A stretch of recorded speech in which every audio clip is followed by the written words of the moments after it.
अस्सलाम वालेकुम dear students, today our topic is transportation in plant. अभी तक हमने पिछले जितने टॉपिक्स पढ़े हैं उनमें हमने सब में ट्रांसपोर्टेशन इन ह्यूमंस की बात की है कि ह्यूमंस में सर्कुलेटरी सिस्टम किस तरह वर्क करता है। अब हम पढ़ने लगे हैं ट्रांसपोर्टेशन इन प्लांट्स कि प्लांट्स में मिनरल्स फूड किस तरह जो है वो मूव करेगा। स्टार्ट करते हैं। Plants do not have a circulatory system like human and animals. Plants में जो है वो सर्कुलेटरी सिस्टम नहीं होता जैसे कि ह्यूमन और एनिमल्स में होता है, but they too need to move water and food from one part to another. But इनमें भी जो है वो वाटर और जो है वो फूड ने मूव करना होता है एक हिस्से से दूसरे हिस्से की तरह। आगे क्वेश्चन आ गया, how do plants transport minerals, कि प्लांट्स में जो है वो वाटर किस तरह जो है वो या जो फूड है मिनरल्स हैं वो किस तरह ट्रांसपोर्ट मूव करते हैं। Plants transport water and minerals from root to leaves through xylem vessel, कि प्लांट्स में जो है वो वाटर और मिनरल्स उसकी रूट से लीव्स तक मतलब उसकी जड़ों से पत्तों तक कैसे जाता है, जाइलम वेसल्स के जरिए। Phloem transport prepared food from leaves to the other part, जो फ्लोएम है वो उसमें जो प्रिपेयर्ड फूड कहाँ पर जो लीव्स में होता है, जो लीव में प्रिपेयर्ड फूड हो जाता है वो फ्लोएम ट्रांसफ़र करता है टू दी अदर पार्ट, बाकी सारे हिस्सों में। Absorption of water in plants through roots, के जितना वाटर ऑब्जर्व हो रहा है प्लांट्स में थ्रू रूट्स वो क्या वर्क करेगा, ये किस तरह होगा। The water enter the plant body through its roots, कि वाटर जितना भी इंटर होता है प्लांट्स में वो उसकी रूट्स के ज़रिए होता है। हम जो अगर लीव्स में अगर ऐसे पानी डालते रहें डायरेक्ट तो वो कोई फ़ायदा नहीं होता, सिर्फ ये है कि उनको साफ़ रखेगा, वो हमें साफ साफ दिखाई देंगे, पर वो कभी भी जो है वो लीव्स अपने अंदर ऑब्जर्व नहीं करते। जितना भी पानी जाना होता है वो सारा रूट्स के ज़रिए जाता है। There are thousands of tiny roots hair on each root, कि एक रूट के साथ भी बहुत सारे टिनी रूट हेयर्स होते हैं। एक रूट भी है तो उसके साथ भी बहुत सारे जो हैं वो छोटे छोटे रूट हेयर्स मौजूद होते हैं।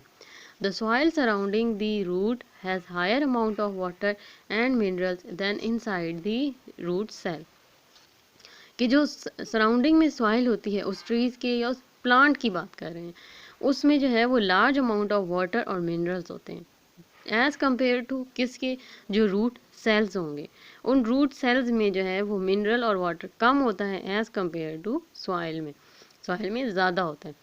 Water and dissolve minerals from the soil observe into the root hair by diffusion, कि जितना भी पानी और जितने भी मिनरल्स होते हैं सॉइल में वो सारे ऑब्जर्व कर लेता है, वो ले लेता है कौन, रूट हेयर बाय डिफ्यूजन के जरिए। डिफ्यूजन क्या है, diffusion is the movement of the substance from where it is in large amount to where it is in the small amount, कि जितने भी मूवमेंट ऑफ द सब्सटेंस है कहाँ से, जहाँ पर कम अमाउंट होगी वहाँ से लार्ज अमाउंट की तरफ जो है वो सब्सटेंस का मूव करना क्या कहलाता है, diffusion.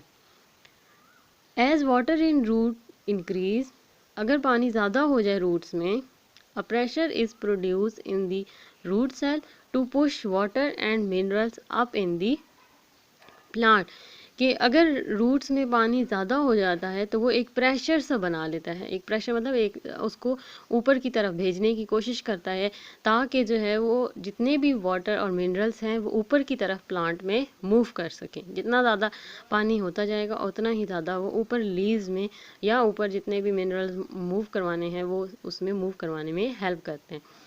But this pressure of roots can only lift water up to a certain height, पर अगर हम बहुत ज़्यादा पानी डालेंगे तो वो एक हद तक ही जो है वो उस पानी को या उस पानी में जितने भी मिनरल्स होंगे या फूड होगा वो उसको एक हद तक ही मूव करवाएगा। ये नहीं कि ऊपर बहुत ज़्यादा अगर टॉल ट्री है तो उस तक भी वो लेके जाएगा, नहीं, वो एक सर्टन हाइट एक ख़ास हद तक ही उसको लेके जा सकता है।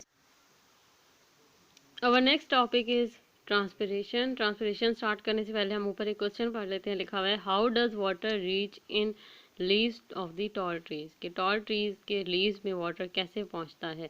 उसका आंसर यहाँ पर है, in tall trees water is pulled up through the xylem when it is evaporated from the leaves, कि जो टॉल ट्रीज हैं उनमें वाटर जो है वो ऊपर की तरफ जाता है थ्रू जाइलम से when it is evaporated from the leaves, जितना जितना पानी जो है वो एवेपोरेट होता जाएगा। एवेपोरेट मतलब बखरात या loss of water, the loss of moisture.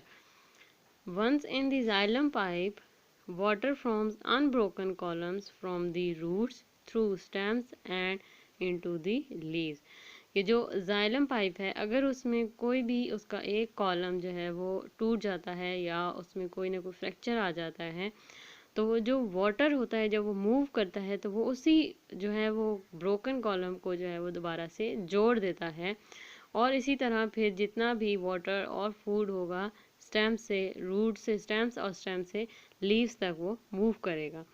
The loss of water bye evaporation from plant is called transpiration. कि जितना भी लॉस ऑफ वाटर है जो वेपोरेशन कहलाता है, वो जितना भी प्लांट में हो रहा है वो क्या कहलाता है हमारे पास, वो प्रोसीजर क्या कहलाता है, ट्रांसपिरेशन। जितना भी वाटर जो है वेपोरेट हो रहा है प्लांट में, वो प्रोसीजर हमारे पास कहलाता है transpiration. As water transpires more water is drawn from the xylem. कि जितना जितना वाटर जो है वो ट्रांसफ़र होता जाएगा उतना ही जाइलम उसको आगे की तरफ भेजता जाएगा। The movement of the water exert a pull on the water within the xylem. कि जो वाटर की मूवमेंट है वो उस वाटर को ऊपर की तरफ पुल करता रहेगा, उतना ही वाटर जो है वो जाइलम आगे उसको ट्रांसफ़र करता जाएगा। कि अगर हम एक ट्री की बात करें कि अगर एक पार्ट है, अगर इसमें जो है वो वाटर की जो है वो अमाउंट जो है वो ज़्यादा होती जाएगी तो उसके ऊपर की तरफ पुल करता जाएगा, उसकी तरफ प्रेशर एक्सर्ट करता जाएगा। As the water moves out of the leaves more water moves up from the stem. कि जितना जितना पानी जो है वो लीव्स से जाता जाएगा, वेपोरेट होता जाएगा, उतना उतना वाटर जो है वो स्टेम से ऊपर की तरफ मूव करता जाएगा। Root observe more water from soil surrounding soil to maintain the water columns in stems and leave. कि रूट्स जो हैं वो ज़्यादा ऑब्जर्व करती हैं वाटर, कहाँ से, सॉइल से, to maintain the water columns in stems and leaves, और ताकि वो वाटर कॉलम्स को मेंटेन रख सकें जो स्टेम्स और लीव्स में मौजूद हैं।